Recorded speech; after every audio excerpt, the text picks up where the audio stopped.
Is Duty Bound actually good now?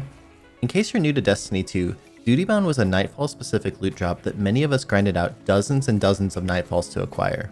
Since it came into the game in year 1, it's been sort of a middle of the pack option for both PvE and PvP, not the worst option, but certainly not top tier either. The recent auto rifle changes in PvP during Season 10 have had me re-evaluating some options in the auto rifle department. Some forgotten choices like the Galliard 42 and the Gnawing Hunger have seen a bit of a resurgence, and I have been wondering what other auto rifles might be worth trying out. During my most recent Twitch stream, viewers asked me to try out Duty Bound, the old Nightfall reward, and I was actually pretty impressed. By the way, I do stream every Monday, Wednesday, and Friday evening over at twitch.tv/pattycakespc, and I'd love to chat with you while I'm live over there. I was immediately intrigued by my old friend, the Duty Bound. I've always loved the sound of this gun, and the Fast Draw IS sight is one of the cleanest looking sights in the entire game for an auto rifle. I have a personal fondness for sights that aren't too bulky and provide the majority of my screen with great visibility. In the first match where I tried it out, I felt like I was hitting my shots with ease and having a great time overall. Was this just a big dose of the nostalgia effect, or is this auto rifle actually good now? Let's quickly look at Duty Bound's stats and perk options for a minute. Starting with the sight choices, we have an option between the Fast Draw IS sight and the Red Dot ORS-1. Fast Draw IS gives us plus 5 range and plus 10 handling, while the Red Dot ORS-1 gives us plus 9 range, plus 8 handling, and plus 2 zoom. On paper, I'd say that the Red Dot is the better option here, but I really love the way that Fast Draw looks in game, and I think I slightly prefer it over the Red Dot. This really comes down to personal preference though. Since this is a year 1 weapon, we are locked with our perks, but we do have a few choices to toggle between. In the first column, we have a choice between ricochet rounds and accurized rounds. Ricochet rounds give us plus 5 range and plus 10 stability, while accurized rounds gives us plus 10 range. As a mouse and keyboard player on PC, I didn't feel like I really needed the extra stability all that much, and so far I've preferred to go with accurized for more range. On a controller, I could see ricochet rounds being the better option though. Even on PC with mouse and keyboard, the utility of ricochet being able to bounce rounds around corners is maybe still worth picking, and I'll probably give it another try soon. In the second perk column, we have a choice between Zen Moment and Rampage. For controller users, I could see Zen Moment being really helpful here, but for PC mouse and keyboard, I definitely think that Rampage is the better option. I believe with Rampage, the time to kill actually drops by a bullet once you get to 2 stacks of Rampage if you're hitting all your headshots, and your opponent has low to medium resilience levels. I've noticed in a few of my clips, I'm able to almost pull off 3 full kills with a single magazine if I'm hitting all of my headshots. Moving over to the stats, according to light.gg, it has a base range of 42, which isn't the greatest, but with the perk options of ricochet or accurized rounds, that is mitigated a bit, guaranteeing you some extra range. The base stability is 45 and base handling is 61. Both of these are on the low side compared to other auto rifles, and I'll show you how this auto rifle compares to other options in the same class in just a second. The magazine size is 41, which is a little bit on the low side compared to other 600 RPM auto rifles. The real saving grace here is the aim assist stat of 73. This is actually very high compared to other similar auto rifles in the 600 RPM class. In fact, it's actually the highest of any of the auto rifles I looked at except for Hardlight, which sits at 100. Here's a comparison of how Duty Bound stacks up against the Summoner, Galliard 42, Ether Doctor, Gnawing Hunger, The Last Breath, and Ghost Primus, as well as the exotic auto rifles the Suros Regime, Hardlight, and Monte Carlo. I found it really interesting to look at these 10 different auto rifles side by side. The rabbit hole comparing these stats goes really deep. If you'd like me to make a full comparison video between all of these different options, let me know in the comments. I did notice a few interesting things while going through all of the different stats and perks that are available. I'll switch back and forth between the 2 sheets of auto rifles so you have time to look at all of them in detail. As it turns out, it's pretty tough to display the stats of 10 different weapons on your screen at the same time. I went through all of the options and highlighted the top stat in green and the second best in yellow for all the stats that I thought were the most important to look at.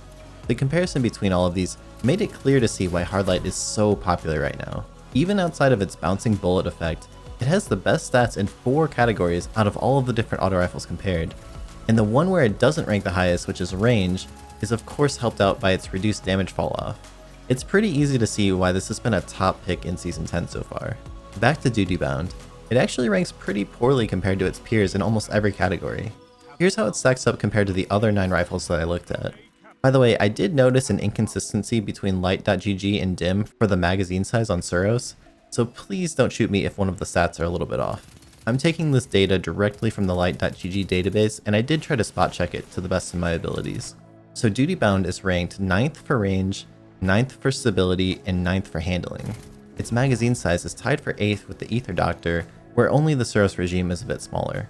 But again, that aim assist stat is ranked 2nd on the list, only behind Hardlight, and I think that's the main reason this gun actually feels pretty good to shoot. We know that aim assist is a magic stat in Destiny. It's one of the reasons that some guns feel so forgiving and others are so challenging to land shots with.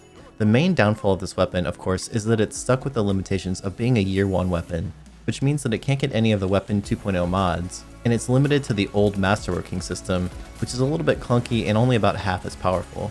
In case you're new to the game or just don't remember, this system requires you to masterwork the weapon for either Vanguard or Crucible kill tracking, and it gives you a single +5 stat which is limited to only a few categories and assigned randomly. I believe for duty bound this is a choice between range, stability, and handling.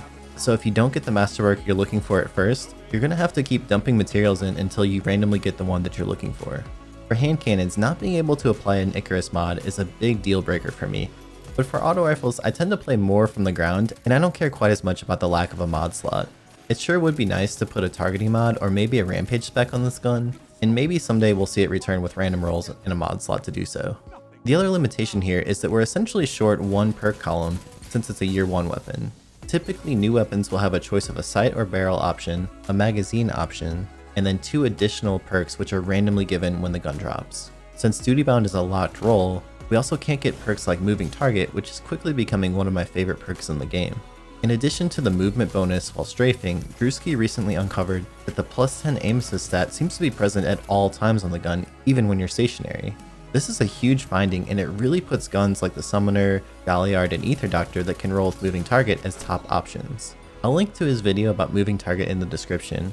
It's definitely worth watching if you haven't seen it yet, and it has me looking for moving target on pretty much every gun that I can find it on.